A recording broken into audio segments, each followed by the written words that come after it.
नमस्कार दोस्तों। आज हम इस वीडियो में बात करने वाले हैं कि दुबई के पास इतना पैसा कहाँ से आया। सबसे पहले आप लोग ये सोच रहे होंगे कि दुबई के पास इतना पैसा तेल की वजह से आया। तो दोस्तों आप गलतफहमी में जी रहे हैं। दुबई को तेल से बस 1% पैसा ही मिलता है, बाकी पैसा वो दूसरे तरीकों से कमाता है। आज इस वीडियो में हम दुबई की इकोनॉमी के बारे में और उसके पास इतना पैसा कहाँ से आया इस बारे में बात करेंगे। तो दोस्तों वीडियो में आगे बढ़ने से पहले मैं चाहूँगा आप मेरे इस चैनल को सब्सक्राइब कर दो ताकि मैं और मोटिवेट हो सकूं और अच्छी अच्छी वीडियो बनाने के लिए। तो दोस्तों वीडियो में आगे बढ़ते हैं। तो दोस्तों अगर हम आज से 20-22 साल पीछे जाके देखते हैं तो दुबई के पास रेत के सिवा कुछ भी नहीं था, लेकिन एक बंदे ने दुबई का नक्शा ही बदल दिया। उनका नाम है मोहम्मद बिन राशिद अल मक्तूम। ये यूएई के प्राइम मिनिस्टर है। इन्होंने ऑयल बेस्ड इकोनॉमी को फाइनेंशियल हब और टूरिज्म बेस्ड इकोनॉमी बना दिया। आप इसी बात से अंदाजा लगा सकते हैं कि मोहम्मद बिन राशिद अल मक्तूम ने अपने फ्यूचरिस्टिक विजन से दुबई को वर्ल्ड में टूरिज्म में तीसरे नंबर पे लाकर खड़ा कर दिया है।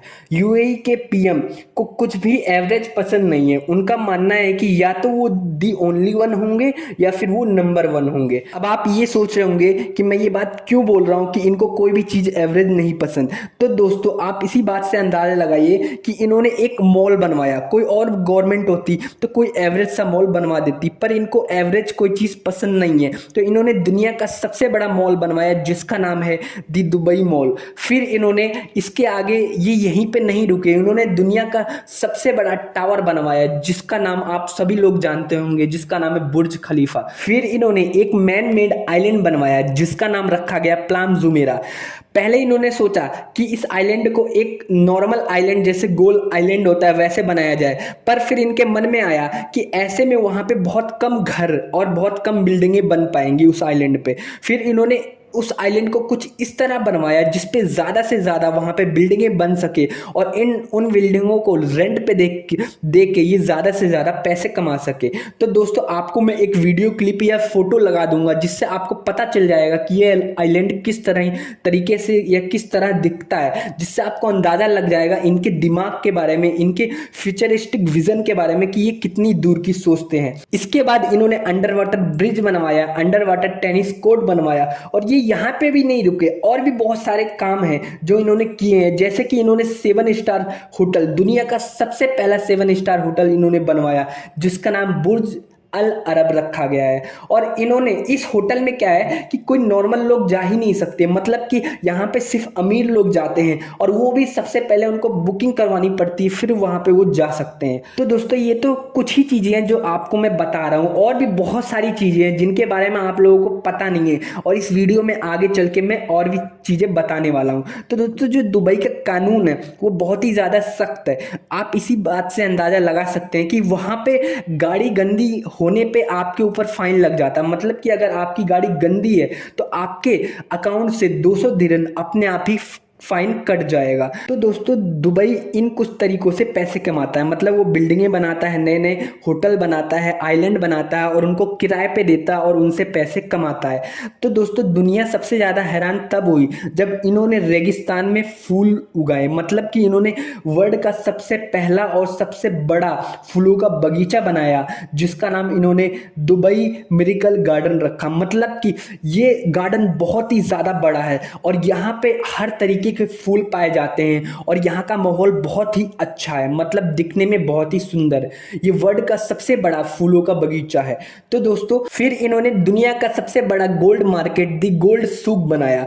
तो दोस्तों ये काफी विजनरी लीडर है, मतलब कि ये दूर की सोचते हैं और ये सोचते हैं कि किन किन तरीकों से मैं पैसे कमा सकता हूँ, अपने देश और अपने कंट्री को आगे ले जा सकता हूँ। ये काफी दूर की सोचते हैं, इस वजह से ये आज दुबई इतना बड़ा बन पाया है। तो दोस्तों एक बार क्या हुआ कि ये डिज्नीलैंड के पास गए, यूएई के प्राइम मिनिस्टर डिज्नीलैंड के पास गए और उन्होंने वहां पे जाके बोला कि आप लोग हमारे यहाँ एक डिज्नीलैंड बनाइए, लेकिन वो डिज्नीलैंड वर्ल्ड का सबसे बड़ा डिज्नीलैंड होना चाहिए। तो डिज्नीलैंड वालों ने बोला ठीक है हम बना तो देंगे, पर जो डिज्नीलैंड है वो वर्ल्ड का सबसे बड़ा डिज्नीलैंड आपके यहाँ नहीं बना सकते, वो हमारी ही कंट्री में रहेगा, सबसे बड़ा वर्ल्ड का डिज्नीलैंड। तो ऐसे में यूएई की प्राइम मिनिस्टर ने बोला कि नहीं, हम जो हमारे यहाँ डिज्नीलैंड बनेगा वो वर्ल्ड का सबसे बड़ा डिज्नीलैंड बनना चाहिए।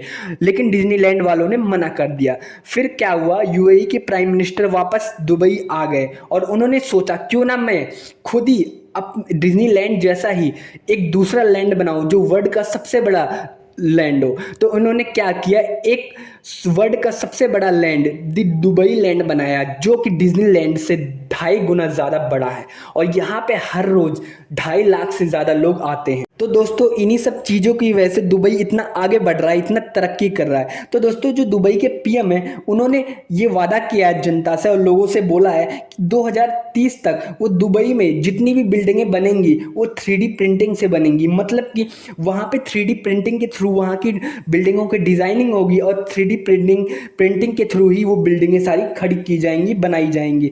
तो दोस्तों आप इसी चीज़ से अंदाजा लगा सकते हैं कि वो प्रेजेंट में रह के 20 साल आगे की सोचते हैं। मतलब कि वो फ्यूचर में देखना जानते हैं कि वो फ्यूचर में आगे जाके क्या करने वाले हैं।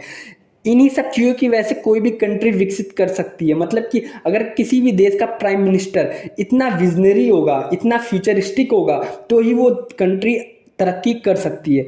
तो दोस्तों और इन्होंने ये भी बोला है कि 20 साल के अंदर अंदर जो दुबई में सारी गाड़ियाँ होंगी वो ऑटोमेटिक चलेंगी। मतलब कि वहाँ पे ड्राइवर की ज़रूरत नहीं होगी, ऑटोमेटिक जैसे टेस्ला की गाड़ियाँ ऑटोमेटिक चलती हैं। वो अभी ये सब अभी मतलब शुरुआती फेस है ऑटोमेटिक गाड़ियों की। पर 20 सालों के अंदर दुबई ये चाहता है कि उसकी कंट्री में सारी गाड़ियाँ ऑटोमेटिक चले, जिससे कि मतलब किसी भी ड्राइवर की ज़रूरत ना पड़े। तो दोस्तों अब हम दुबई के क्राइम रेट के बारे में बात कर लेते हैं। दुबई में क्राइम लगभग 0% है। यहाँ का कानून ही कुछ ऐसा है, इतना सख्त है कि यहाँ पे कोई क्राइम करने के बारे में सोच ही नहीं सकता। अगर कोई क्राइम करने के बारे में सोचता भी है या क्राइम करता है तो यहाँ की पुलिस इतनी एडवांस है कि उसको तुरंत पकड़ लेती है, बहुत ही कम टाइम में पकड़ लेती है। यहाँ की पुलिस इतनी एडवांस है कि यहाँ की पुलिस के पास सुपर कार है। मतलब आप इसी बात से अंदाजा लगा सकते हैं कि यहाँ की पुलिस दुनिया की सबसे ज़्यादा अमीर पुलिस मानी जाती है। तो दोस्तों ये सारी चीज़ें दुबई को मतलब इतनी ज़्यादा हाईटेक, इतनी ज़्यादा एडवांस बनाती हैं और यही सारी चीज़ें लोगों को आकर्षित करती हैं दुबई में जाने के लिए। तो दोस्तों एक चीज़ और, दुबई में जो वहाँ की जनसंख्या है, जो वहाँ के लोकल लोग हैं वो बहुत ही कम है। वहाँ पे दुबई में ज़्यादा से ज़्यादा बाहर के लोग ही आके बसे। तो दोस्तों दुबई में बाहर के लोग इसलिए भी आना पसंद करते हैं क्योंकि यहाँ पे कोई टैक्स नहीं देना पड़ता। मतलब आप जितना कमा रहे हो वो सारा पैसा आपका है, आपको गवर्नमेंट को 1 रुपया भी देने की ज़रूरत नहीं है। और दोस्तों एक चीज़ और मैं आपको बताऊं कि दुबई की तरक्की में इंडिया का भी काफ़ी अच्छा रोल है, काफ़ी ज़्यादा रोल है। अब आप पूछेंगे वो कैसे, तो दोस्तों जो इंडिया, पाकिस्तान और बांग्लादेश जो ये सारी डेवलपिंग कंट्री हैं, तो दुबई क्या करता है, इन कंट्रियों से लोगों को अपने पास बुलाता है और उनसे काम करवाता है। 50 डिग्री सेल्सियस के अंदर मतलब इतनी ज़्यादा वहाँ गर्मी होती है, उस गर्मी में यहाँ के लोगों से जो लेबर का काम करवाया जाता है, लेकिन वहाँ पे लोगों को अच्छा पैसा दिया जाता है, इसलिए लोग इतनी गर्मी में काम करना पसंद करते हैं। अब आप सोचेंगे इतनी बड़ी बड़ी बिल्डिंगें, इतनी ऊंची ऊंची टावर, इतने बड़े बड़े होटल कैसे बनते हैं? यही सारे लोग जाके वहाँ पे काम करते हैं और इतने महंगे महंगे बड़े बड़े होटल बनाते हैं। इन्हीं लोगों की वजह से ये कंट्री इतनी ज़्यादा डेवलप हो पाई है।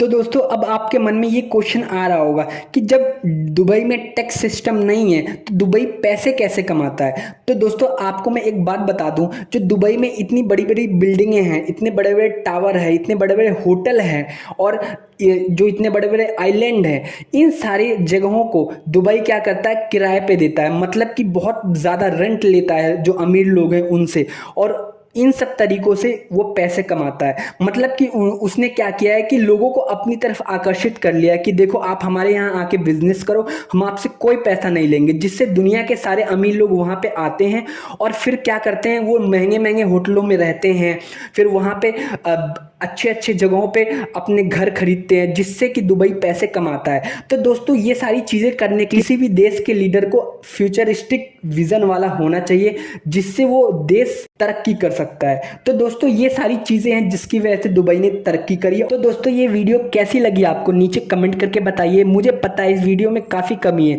पर आप लोग अगर साथ देंगे तो मैं अपने आप को और इम्प्रूव कर पाऊंगा और आप लोगों को के लिए और नॉलेजफुल वीडियो बना पाऊंगा। तो दोस्तों जाते जाते जाते इस चैनल को सब्सक्राइब करना ना भूलें। वीडियो देखने के लिए आपका बहुत बहुत शुक्रिया।